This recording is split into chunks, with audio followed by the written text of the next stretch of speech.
Hello, အားလုံးမင်္ဂလာပါကျွန်တော်ဒီနေ့ MacBook Pro ကျွန်တော်2009အဲ့ဒါကို upgrade လုပ်တော့မှဖြစ်ပါတယ်ဒီ hard drive ကိုကျွန်တော်ဆီမှာရှိတဲ့HDD ကဒီကွန်ပျူတာထဲမှာ slow ပါတယ်ကျွန်တော်ဒီ slow HDD ကိုဒီ MacBook Pro ကိုမြန်ချင်ပါတယ်ကျွန်တော်အဲ့တော့မြန်ချင်တယ်ဆိုရင်ကျွန်တော်ဒီမှာ solid state drive ကိုဝယ်လိုက်ပါတယ်ဒီ solid state drive က US နဲ့ဆိုရင်90လောက်ကျပါတယ်အဲ့ဒီ900 GB နဲ့အရင်မြန်ပါတယ်ဒီ solid state drive ကိုပေါ်ပါတယ်အဲ့ဒါကိုကျွန်တော် upgrade လုပ်ချင်ပါတယ်เนาะကျွန်တော်ဒီမှာရှိတဲ့ software တွေကအားလုံးမဖြတ်ချင်ပါဘူးအဲ့တော့ကျွန်တော်ဒီရှိတဲ့ software တွေကို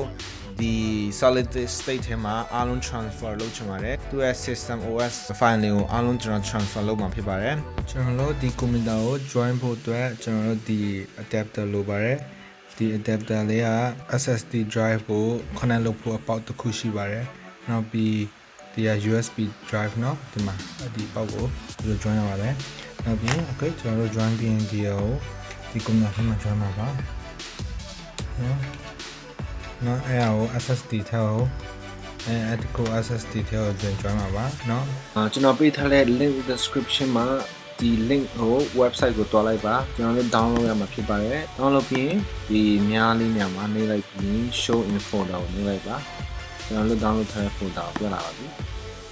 โอเคခဏလေးဆောင်းလိုက်ပါအဲ့လိုဖြစ်အောင်ဖြစ်နေโอเคပြီးရင်ပြီးသွားပြီဆိုရင်အဲ့ဒါကို zip ပါဖြစ်ပါတယ်အဲ့ဒါ unzip လုပ်လိုက်ပါ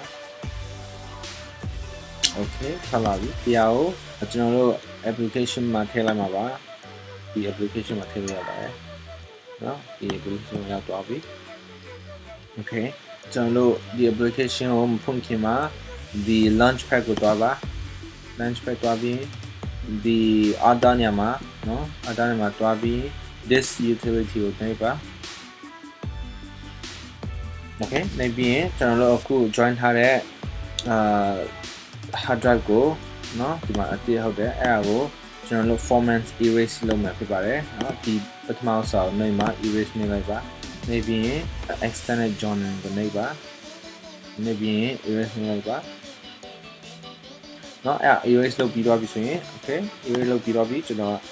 erase လုပ်ပြီးတော့ပြီဆိုရင်ကျွန်တော်တို့เนาะဒီဟာကိုပေးလို့ရပါပြီပေးလို့ရပြီ okay ကျွန်တော်တို့ download ထားတဲ့ဒီ application ကိုဖွင့်မှာဖြစ်ပါတယ်ကျွန်တော်တို့ download ထားတဲ့ application နဲ့ဆက်ပါဒီမှာနော်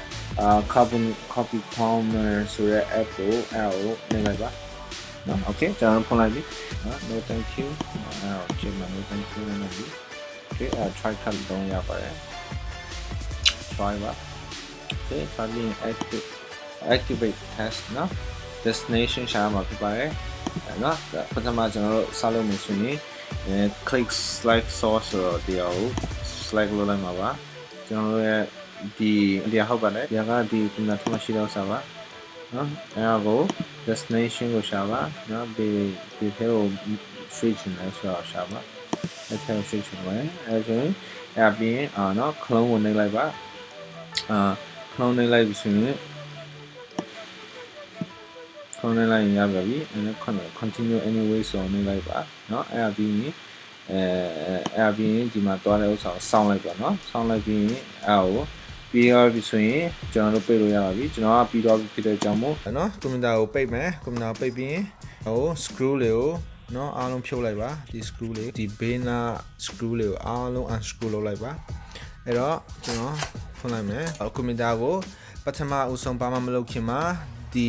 battery join ထားတဲ့ jewel battery လေးကိုเนาะလက်သေးလေးနဲ့ကွာလိုက်ပါသို့မဟုတ်ရင်လည်း plastic tool နဲ့အဲ့လိုခေါ်လိုက်ပါအဲ့တော့ပြီးရင် battery ကိုဖြုတ်ရချင်းဆိုတာကဒီရှိတဲ့ electronic တွေကိုเนาะရေလေးတစ်ခုကျသွားတာလို့เนาะသွေးလေးဆင်သွားတာလို့လက်လက်ထိသွားလို့ electric short မဖြစ်အောင်မပျက်စီးသွားအောင်เนาะအပြင်ဒီ screw နှစ်ခုကိုเนาะဒီ screw နှစ်ခုကိုဖြုတ်လိုက်ပါဒီ screw driver ကဒီ point တစ်သေးလေးနဲ့ဟုတ်ပါတယ်အဲ့ဒါကိုဒီမှာเนาะဒီမှာ screw လောက်လိုက်မှာဒီဘက်လဲမှာပါเนาะ okay ဒီက original ရှိတဲ့သူ့ရဲ့ HDD ဖြစ်ပါတယ်ဒါကsolid state drive မဟုတ်ပါဘူးသူရဲ့ performance ကဒီ solid state drive ထက်မမြန်ပါဘူးကျွန်တော်အခုအဲ့ဒါကို replace လုပ်မှာဖြစ်ပါတယ်အဲ့ဒါကိုတိတိကျကျဆိုတော့ဖြုတ်ပါဒီ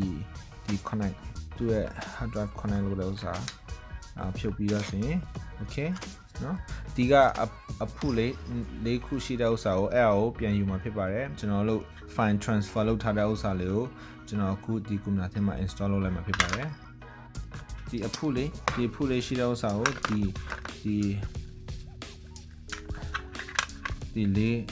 လေးအပေါက်နှစ်ခုဟိုဘက်မှာနှစ်ခုရှိတဲ့ဥစ္စာကိုအဲ့ဒါကို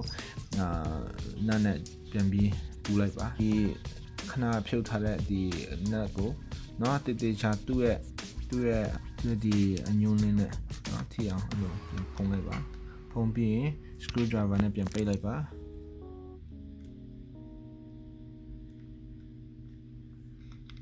Okay ဒီဘက်ကိုလိုက်မှာဖြစ်ပါတယ် Okay အဲ့ပြီးရင်အဖုံးလေးကိုပြန်ဖုံးလို့ရပြီဒီနော် battery ကိုဖြုတ်ထားတဲ့ဥစ္စာကိုပြန် join လိုက်ပါနော် join လိုက်ပြီ Okay အဲ့ဒါကိုပြန်ဖုံးရပါပြီ Okay ပြီးတော့ပါပြီအားလုံးကျေးဇူးတင်ပါတယ်နော်ဒီဗီဒီယိုကိုညီကိုမောင်နှမလို့အကျိုးပြုမယ်ဆိုရင်ကျွန်တော်ကို subscribe like and comment လုပ်ပေးပါဦးပါကျေးဇူးတင်ပါတယ်